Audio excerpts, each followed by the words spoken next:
Hello friends, welcome to online classes. मेरा नाम है रजत अग्रहरी। आज की जो हम लोग की क्लास है कॉन्स्टिट्यूशनल बॉडीज की, यह संवैधानिक संस्थाओं की लास्ट क्लास है। एमपीपीएससी में जो संवैधानिक संस्थाएं पूछी जाएंगी, जो आज मैं बताऊंगा, इसके अलावा कहीं और से नहीं आएगा। हाँ, जो गैर संवैधानिक संस्थाएं हैं, कुछ सांविधिक संस्थाएं हैं, उनको हम आज के बाद के लेक्चर्स में देखेंगे। ठीक है, उसको कंटिन्यू आज के बाद करेंगे। जैसे मानवाधिकार आयोग, जैसे बाल अधिकार संरक्षण आयोग, जैसे महिला आयोग, जैसे नीति आयोग, सतर्कता आयोग, सूचना आयोग, यह सब चीजें हम लोग देखेंगे। वो संवैधानिक संस्थाएं नहीं है, वह सांविधिक संस्थाएं। संवैधानिक संस्थाएं जो कॉन्स्टिट्यूशनल बॉडीज है, उसकी आज लास्ट क्लास है। लास्ट क्लास में हम लोग देखेंगे राष्ट्रीय पिछड़ा वर्ग आयोग, national commission for backward class. इस वीडियो को आप लोग पूरा देखिएगा। एनसीबीसी जो है थोड़ा सा भी करंट में थोड़ा सा इंपॉर्टेंट मुद्दा भी रहा। ठीक है, तो एनसीबीसी को आपको समझना चाहिए। कई बार हो जाता है कि कई बार अध्यक्ष में क्वेश्चन पूछ लेता है, गठन कब हुआ क्वेश्चन पूछ लेता है, और इससे संबंधित एक संविधान संशोधन है, कई बार उससे भी क्वेश्चन पूछ लेता है। सबसे पहले समझिए यह आयोग का मतलब क्या है। तो याद करिए, जब मैंने मौलिक अधिकार में अनुच्छेद 16 बताया था, आर्टिकल 16, तो मैंने कहा था कि राज्य के अधीन नियोजन, यानी कि राज्य के अधीन जो रोजगार है, उसमें किसी भी प्रकार का राज्य भेदभाव नहीं करेगा। न जाति के आधार पर, न धर्म के आधार पर, न मूलवंश के आधार पर, न लिंग के आधार पर, न जन्म स्थान के आधार पर, न उत्पत्ति के आधार पर, किसी भी आधार पर भेदभाव नहीं होगा। वहीं पे मैंने जब आपको मौलिक अधिकार उसमें डिस्क्रिप्शन में गया था, तो मैंने बताया था एक आर्टिकल था, आर्टिकल 16 क्लॉज 4, और उसमें जो है कहा गया कि पिछड़े वर्ग के लिए एक विशेष प्रावधान होगा। पिछड़ा वर्ग यानी कि बैकवर्ड क्लास, उसके लिए एक विशेष प्रावधान होगा। आर्टिकल 16 क्लॉज 4 में हम लोगों ने पढ़ा था। जब हम लोगों ने वो पढ़ा था, उस टाइम पे फिर मैंने बताया था कि सबसे पहले 1953 में एक आयोग बना जिसको कालेलकर आयोग कहते हैं। मतलब सवाल यह उठा कि अगर पिछड़े वर्ग के लिए प्रावधान है तो पिछड़े वर्ग में आएगा कौन। इसके लिए सबसे पहले 1953 में एक आयोग बना, कालेलकर आयोग। उसने अपनी कुछ अनुशंसाएं दी, उनकी अनुशंसाएं नहीं मानी गई। बाद में 1979 में एक आयोग बना, बीपी मंडल आयोग, और बाद में इसकी सिफारिशें मानी जाती हैं। ठीक है, और इसने बोला कि जो बैकवर्ड क्लास है, पिछड़ा वर्ग है, इसको जाति के आधार पर पिछड़ापन मानिए, और फिर उनके लिए 27.5% आरक्षण दिया गया। ठीक है, तो कहने का मतलब यह है कि जब ये सब चीजें हो रही थी, और अगर ये चीजों का आपको डिटेल में देखना है तो आप मेरे चैनल के प्लेलिस्ट में जाएंगे, पॉलिटी में, वहां पर आप देखोगे तो जो मौलिक अधिकार है, तो मौलिक अधिकार के 4 वीडियोज पड़े होंगे, पार्ट 1, पार्ट 2, पार्ट 3, पार्ट 4। और चूंकि ये आर्टिकल 16 है, मे बी ये पार्ट 1 में होगा या तो पार्ट 2 में होगा। ठीक है, बहरहाल, तो वैसे ही वही जो पिछड़े वर्ग है, उन्हीं के लिए एक आयोग बनाया गया। जैसे अभी हम लोगों ने अनुसूचित जाति के लिए आयोग देखा, अनुसूचित जनजाति के लिए आयोग देखा, वैसे ही अब ये पिछड़े वर्ग के लिए आयोग होगा। तो सामाजिक और शैक्षिक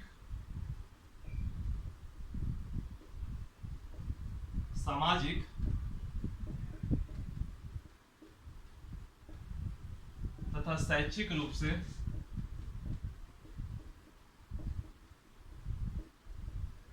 पिछड़े वर्ग हेतु एक आयोग होगा, जिसका नाम राष्ट्रीय पिछड़ा वर्ग आयोग, national commission for backward class.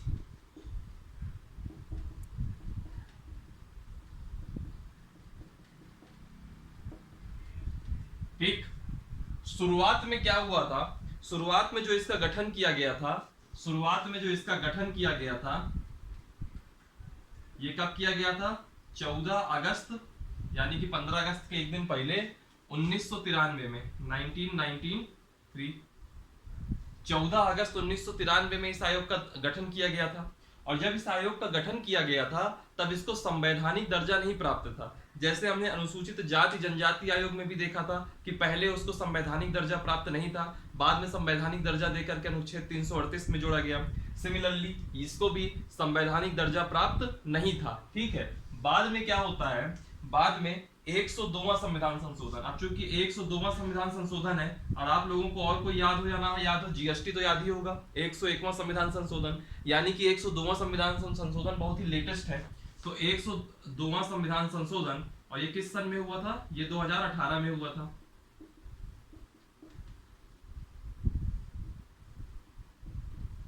एक 102वां संविधान संशोधन 2018 से इस आयोग को, एनसीबीसी को संवैधानिक दर्जा मिल गया।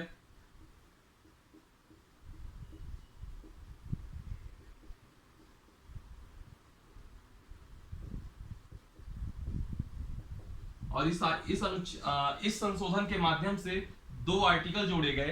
पहला आर्टिकल जोड़ा गया आर्टिकल 338 बी।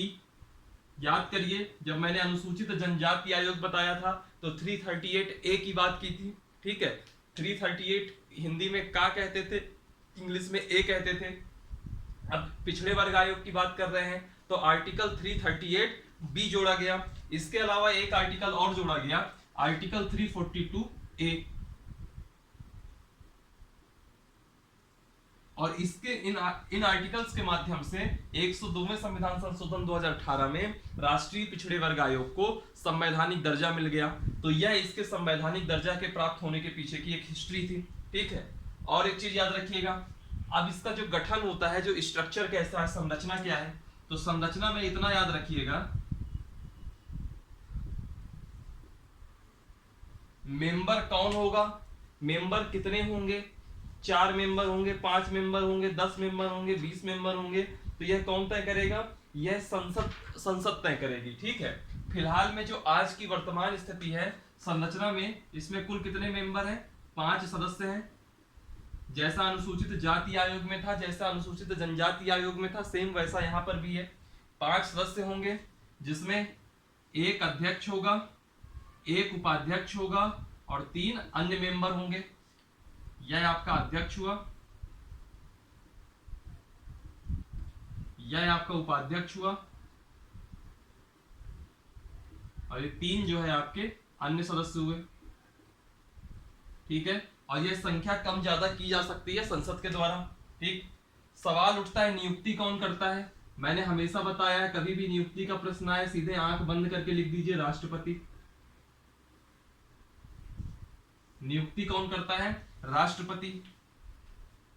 मेंबर बनाने के लिए योग्यता क्या होनी चाहिए, एलिजिबिलिटी क्या होनी चाहिए, आपकी पदावधि, आपका टेन्योर कितना होगा, ठीक है, सेवा शर्तें क्या होंगी, पदावधि क्या होंगी, वेतन क्या होगा, यह सब कौन तय करेगा?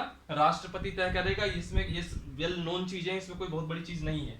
ये याद रखिएगा कि जो 5 सदस्य हैं, जो 5 सदस्य हैं, एक अध्यक्ष हो गया, एक उपाध्यक्ष हो गया और 3 जो है अन्य मेंबर हो गए, ठीक है, हो गया। चलिए फिर अभी इतना ही रखते हैं इसमें। फिर एक चीज याद रखिए, कार्य क्या क्या होते हैं। तो पहला, अब कार्य जो है, चूंकि कार्य जल्दी आपसे एमपीपीएससी वगैरह में नहीं पूछेगा, फिर भी मैं आपको एक ओवरव्यू दे देता हूं।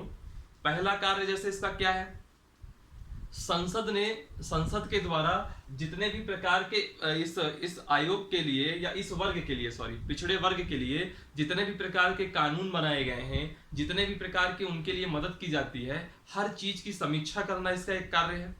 दूसरी चीज, कहीं भी इस आयोग को लगता है कि किसी जगह में कमी है, कहीं भी आयोग को लगता है किसी भी जगह में कमी है, तो यह अपनी सिफारिशें कर सकता है, ठीक। साल भर में ये एक रिपोर्ट बनाएगा और उसका प्रतिवेदन प्रस्तुत करेगा राष्ट्रपति को, ठीक है, याद रखिएगा। चलिए इसका आप स्क्रीनशॉट ले लीजिए, फिर मैं आगे बढ़ता हूं, ठीक।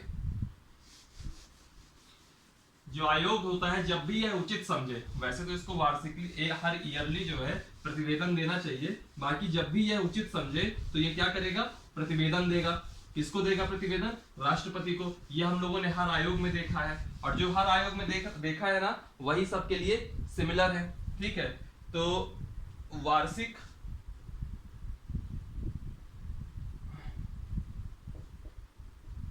या जब आयोग उचित समझे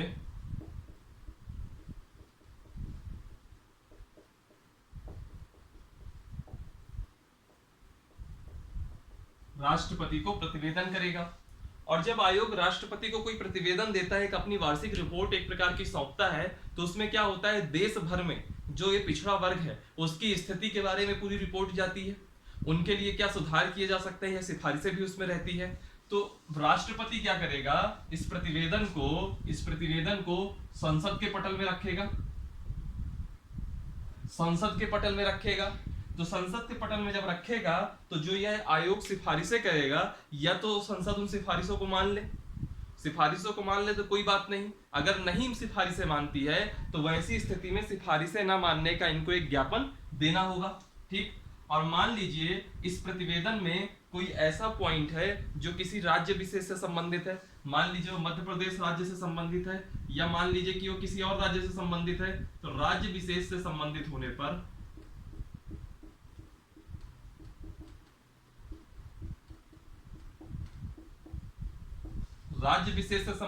पर जो प्रतिवेदन है वो संबंधित राज्यपाल के पास जाएगा। जैसे एमपी से संबंधित होगा तो एमपी की राज्यपाल के पास जाएगा, यूपी से संबंधित होगा तो यूपी की राज्यपाल के पास जाएगा, है ना। जो भी राज्यपाल होगा उस राज्य का, संबंधित राज्यपाल के पास प्रतिवेदन जाएगा। और जो राज्यपाल है उस प्रतिवेदन को कहां रखेंगे, राज्य विधानमंडल में रखेंगे। अब राज्य विधानमंडल में रखने, अब ये चीजें मैं क्यों जल्दी जल्दी करवा रहा हूं, क्योंकि यही सेम चीजें हम लोगों ने अनुसूचित जाति आयोग में भी देख रखी है, अनुसूचित जनजाति आयोग में भी देख रखी है। अगर आप लोगों ने ये वीडियो नहीं देखा होगा अनुसूचित जाति आयोग और जनजाति आयोग का, तो प्लेलिस्ट में जाइएगा, कॉन्स्टिट्यूशनल बॉडी करके एक प्लेलिस्ट होगी, उसमें सारी संस्थाओं के बारे में दिया गया है, तो वहां आप लोग अनुसूचित जाति आयोग जनजाति आयोग भी देख सकते हैं। तो राज्य विशेष से संबंधित होने पर प्रतिवेदन जाएगा राज्यपाल के पास, राज्यपाल राज्य विधानमंडल के पास भेजेगा, और ऐसी स्थिति में राज्य विधानमंडल या तो सिफारिशें जो है स्वीकार कर सकता है या तो अस्वीकार कर सकता है।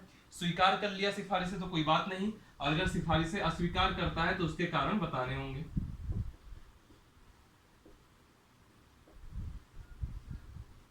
सिफारिशें अस्वीकार करने पर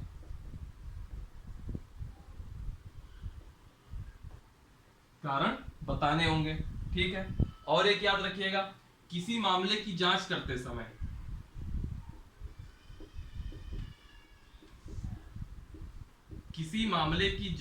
समय आयोग के पास सिविल न्यायालय की शक्तियां होंगी। यह हम लोगों ने पहले ही देख रखा है, हर आयोग के पास किसी ना किसी की शक्तियां हैं, तो इस आयोग के पास सिविल न्यायालय की शक्तियां होंगी, ठीक। अब बात करते हैं आयोग के अध्यक्ष की। तो इस आयोग के जो पहले अध्यक्ष थे,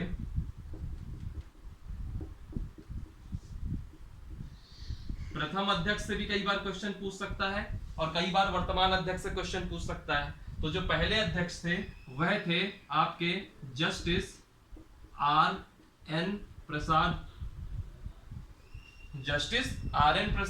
और जो वर्तमान अध्यक्ष हैं इस पिछड़े वर्ग आयोग के, उनको भी देख लीजिए। जो वर्तमान अध्यक्ष हैं उनका नाम है भगवान लाल साहनी।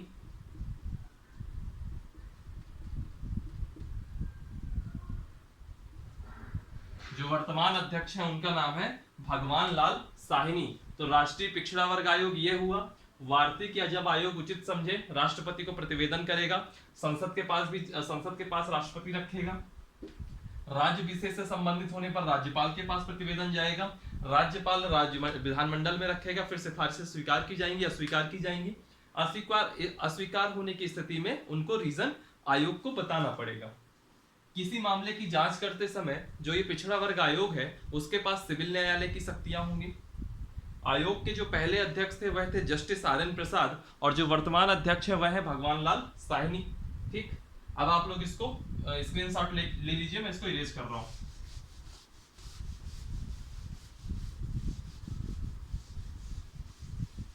जो आपका राष्ट्रीय पिछड़ा वर्ग आयोग था वो यहीं पे आपका समाप्त होता है। फिर आता है आपका राज्य पिछड़ा वर्ग आयोग। तो इसमें हम लोगों को पढ़ना है मेनली मध्य प्रदेश राज्य पिछड़ा वर्ग आयोग। हमको जो पढ़ना है वह पढ़ना है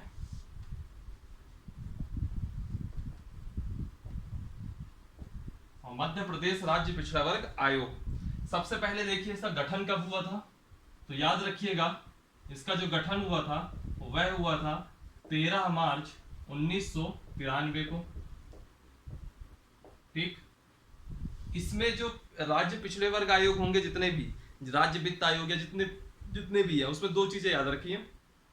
पहला, गठन कब हुआ था, सदस्य कितने हैं, और वर्तमान अध्यक्ष कौन है। यह तीन चीजें भी आप लोगों ने याद रख लिया, मोर देन सफिशिएंट है। और बाकी जहां कार्यकाल वगैरह भी याद रखने की जरूरत है तो वो भी आपको याद रखना पड़ेगा। ठीक है। इसमें जो गठन होता है, इसका जो स्ट्रक्चर होता है, इसकी जो संरचना होती है, इसमें क्या होता है, टोटल तीन जो है अशासकीय सदस्य होते हैं।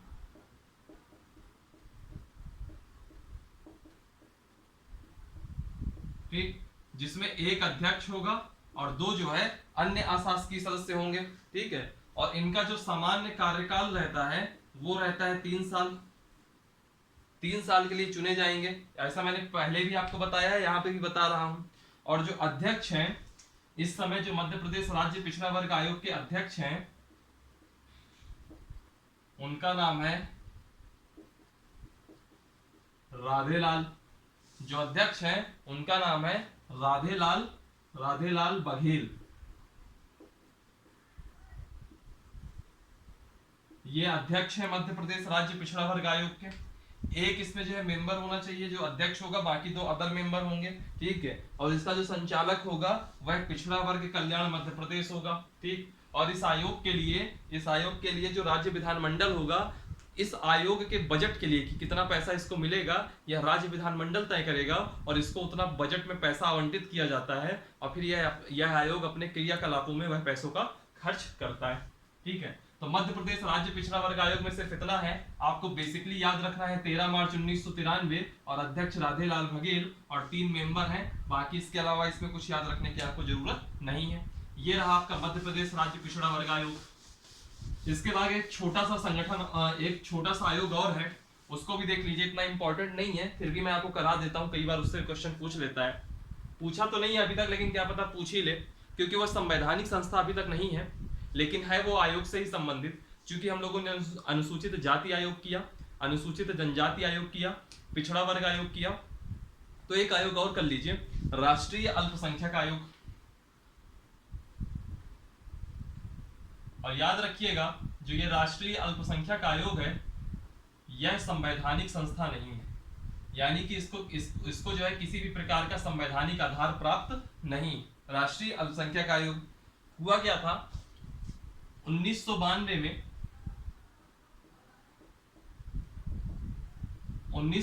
में संसद ने एक अधिनियम पास किया था। संसद के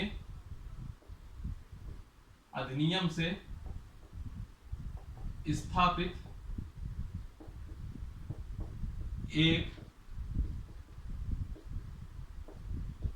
सांविधिक निकाय है राष्ट्रीय अल्पसंख्यक आयोग। ठीक है। 1992, यही पूछेगा कि इसकी स्थापना कब हुई, तो आप कहोगे 1992 में हुई। 1992 में संसद में एक अधिनियम आया, उसके तहत इसको एक सांविधिक निकाय बनाया गया। जैसे पहले हम लोग पिछड़ा वर्ग आयोग देखे, जब गठन हुआ 1993 में, तो वह भी एक सांविधिक निकाय था। उसके पहले अनुसूचित जाति आयोग, अनुसूचित जाति जनजाति आयोग भी एक सांविधिक निकाय था। समय समय पर उनको संवैधानिक दर्जा दिया गया, लेकिन अल्पसंख्यक आयोग को आज तक 2021 में, जिस दिन मैं अभी ये वीडियो बना रहा हूं, उस दिन तक संवैधानिक दर्जा नहीं मिला हुआ है। ठीक है। बहरहाल अभी हम आगे आते हैं। इसमें कुल मेंबर कितने होते हैं, याद रखिएगा, जो कुल मेंबर होते हैं, कुल 7 सदस्य होते हैं। कितने मेंबर होंगे, 7। और इस 7 में एक अध्यक्ष होगा और जो 6 होंगे वह अन्य मेंबर होंगे। और इससे भी एक रिलेटेड बहुत इंटरेस्टिंग फैक्ट बताने वाला हूं मैं। एक अध्यक्ष होंगे, जो 6 होंगे वो अन्य सदस्य होंगे, और जो यह मेंबर होंगे इसमें ईसाई, मुस्लिम, बौद्ध, जैन, पारसी, इन सभी समुदायों का सभी समुदायों का प्रतिनिधित्व इसमें होना चाहिए। ठीक है। 7 मेंबर हैं, एक अध्यक्ष और 6 अन्य। अब आप बस हो गया, इतना ही इसमें इंपॉर्टेंट है, आपको ये याद रखना है 1992 और कुल कितने मेंबर हैं। ठीक है। अब आप कहोगे कि इसके अध्यक्ष वगैरह कौन है, आपको बड़ा इंटरेस्टिंग लगेगा कि आज से कुछ महीने पहले, अक्टूबर की शायद बात है, कुछ महीने पहले एक मेंबर थे मंजीत सिंह राय।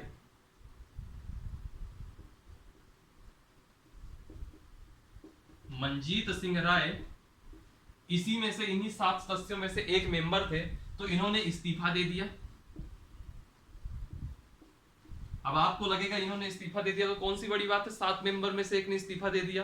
तो आपको यह जानकर आश्चर्य होगा कि उस समय तक इन 7 सदस्यों में सिर्फ 2 लोगों की नियुक्ति हुई थी, एक मंजीत सिंह राय और दूसरे थे आतिफ रशीद। ये एक मेंबर के रूप में कार्य कर रहे थे और आतिफ रशीद उपाध्यक्ष के रूप में कार्य कर रहे थे। और आगे आने और जब मंजीत सिंह राय ने इस्तीफा दे दिया तो जो आज की स्थिति है, वर्तमान स्थिति है, तो वर्तमान स्थिति में इन 7 मेंबर में से सिर्फ एक ही नियुक्त है, एक ही पद भरा हुआ है, और वो जो एक पद भरा हुआ है वह इस आयोग के उपाध्यक्ष हैं। अब चूंकि अकेले हैं तो इनको ये भी कह सकते हो कि आप कार्यवाहक अध्यक्ष भी कह सकते हैं, और इनका नाम क्या है, आतिफ रशीद, जो कि बीजेपी के दिल्ली भाजपा के नेता रहे हैं। आतिफ रशीद सिर्फ एक मेंबर है आज की डेट में इस अल्पसंख्यक आयोग में। और इस अल्पसंख्यक आयोग का काम क्या होता है, कहीं भी जहां माइनॉरिटी से रिलेटेड कोई इशू आ रहा होगा तो वहां यह अल्पसंख्यक आयोग जांच करता है। कई बार सांप्रदायिक दंगे होते हैं, कई बार हिंदू मुसलमान में दंगे हो जाते हैं, या कहीं भी कोई ऐसा वैमनस्य का भाव आता है जहां 2 अलग अलग संप्रदाय एक दूसरे के सामने खड़े हो जाते हैं, तो वहां की जांच करने का काम रहता है अल्पसंख्यक आयोग का। अब ऐसी स्थिति में जब उसके मेंबर ही नहीं रहेंगे पूरे 7, तो ऐसे में वह कैसा इफेक्टिव काम कर पाएगा, है ना। तो यह एक प्रश्न चिन्ह लगा देता है इस बारे पे। तो आज की डेट में अगर आपसे पूछ लिया जाए इसका अध्यक्ष कौन है, तो आज की डेट में कोई अध्यक्ष है ही नहीं, क्योंकि इस पद की नियुक्ति ही नहीं की गई। ठीक है, इसके पहले भी आप देखोगे तो, और ये कोई नई बात नहीं है, अल्पसंख्यक आयोग में समय समय, अल्पसंख्यक आयोग हो, अनुसूचित जाति आयोग हो, जनजाति आयोग हो, अगर ये कभी पद खाली हो जाते हैं, जैसे मैंने अनुसूचित जनजाति आयोग में आपको बताया था कि हर्ष चौहान की नियुक्ति की गई अध्यक्ष के रूप में, तो 1 साल तक पद खाली रहा। ठीक है, तो इसमें क्या होता है कि इन लोगों की नियुक्ति में इतना ढिलमुल रवैया अपनाया जाता है कि पद खाली रह जाते हैं और नियुक्ति समय से नहीं की जाती। ठीक, और इससे क्या होता है कि इस अल्पसंख्यक वर्ग है, इनके हित जो है प्रभावित होते हैं। ठीक है, बहरहाल आज की डेट में सिर्फ एक मेंबर है, वो भी उपाध्यक्ष है आतिफ रशीद। होने कितने चाहिए थे, 7 मेंबर। ठीक, और कई बार क्या होता है, इसकी याचिका दायर की जाती है हाई कोर्ट में, सुप्रीम कोर्ट में। तो जो कोर्ट होती है, अदालत होती है, वह सरकारों को फटकार भी लगाती है कि भाई आप नियुक्ति में ढिलमुल रवैया क्यों अपना रहे हैं। लेकिन सरकार ही होती है, उसको अगर इतनी जल्दी फर्क पड़ने लगे तो फिर वो सरकार कहाँ रहेगी। ठीक है, और फिर ऐसे ही एक और देख लीजिए, मध्य प्रदेश अल्पसंख्यक आयोग। मध्य प्रदेश अल्पसंख्यक आयोग के अध्यक्ष बस का नाम देख लीजिए, बाकी कोई बहुत ज्यादा इंपॉर्टेंट आपके एग्जाम के पॉइंट ऑफ व्यू से नहीं रहेगा। लेकिन कई बार क्या होता है कि एक फैक्चुअल पूछ लेता है अध्यक्ष पे, क्योंकि हाल फिलहाल में ही इन्होंने शपथ ली थी। इनका नाम है नियाज मोहम्मद। क्या नाम है, नियाज मोहम्मद। ठीक, चलिए आज से आपकी कॉन्स्टिट्यूशनल बॉडीज का, संवैधानिक संस्थाओं के पूरे क्लासेस खत्म होते हैं। कल से हम लोग सांविधिक संस्थाओं की बात करेंगे। ठीक है, कल से हम लोग सांविधिक संस्थाएं, स्टैट्यूटरी बॉडी, सांविधिक संस्थाओं की बात करेंगे। और इनमें हम लोग सबसे पहले देखेंगे मानवाधिकार आयोग, जिसमें राष्ट्रीय भी रहेगा, राज्य भी रहेगा, महिला आयोग, बाल अधिकार संरक्षण आयोग, सूचना आयोग, नीति आयोग, फिर इसके बाद सतर्कता आयोग, फिर इसके बाद हम लोग इसमें बात करेंगे एनजीटी की, और फिर हम लोग बात करेंगे खाद्य संरक्षण आयोग की, और उसके बाद उसके भी टॉपिक सारे कंप्लीट हो जाएंगे। चलिए फिर वीडियो को लाइक कीजिए, कमेंट कीजिए, जहाँ कोई डाउट है उसको आप क्वेश्चन कमेंट सेक्शन में जाकर के पूछ सकते हैं, और इसको आप लोग सब्सक्राइब कीजिए, लिंक शेयर कीजिए, ज़्यादा से ज़्यादा लोग देखें। और अगर आप इसमें जो डिस्क्रिप्शन बॉक्स है उसमें जाएंगे तो टेलीग्राम को जरूर ज्वाइन कीजिएगा। एमपीपीएससी से रिलेटेड काफ़ी अच्छे करंट अफेयर के मटेरियल उसमें आ रहे हैं, और जो यूपीएससी होने वाला है प्रीलिम्स का एग्जाम, उसके लिए भी काफ़ी अच्छे मटेरियल उसमें आ रहे हैं। कई सारी बुक्स की पीडीएफ वगैरह भी आती है, कई सारे क्वेश्चन पेपर जो प्रीवियस ईयर के होते हैं उनकी पीडीएफ आती है, जो कि आपके एग्जाम के पॉइंट ऑफ व्यू से बहुत इंपॉर्टेंट रहती है। और खास तौर पे जो बुक्स आती हैं स्टैंडर्ड बुक्स, कई बार नितिन सिंघानिया की बुक्स आ रही है आर्ट एंड कल्चर की, तो ये सब चीज़ें अच्छी बुक्स उसमें पीडीएफ आती रहती है, तो आप लोग उसको जरूर ज्वाइन कीजिएगा। चलिए फिर, थैंक यू फॉर वॉचिंग। हंसते रहिए, पढ़ते रहिए, और घर पे रहिए और सुरक्षित रहिए। Thank you so much.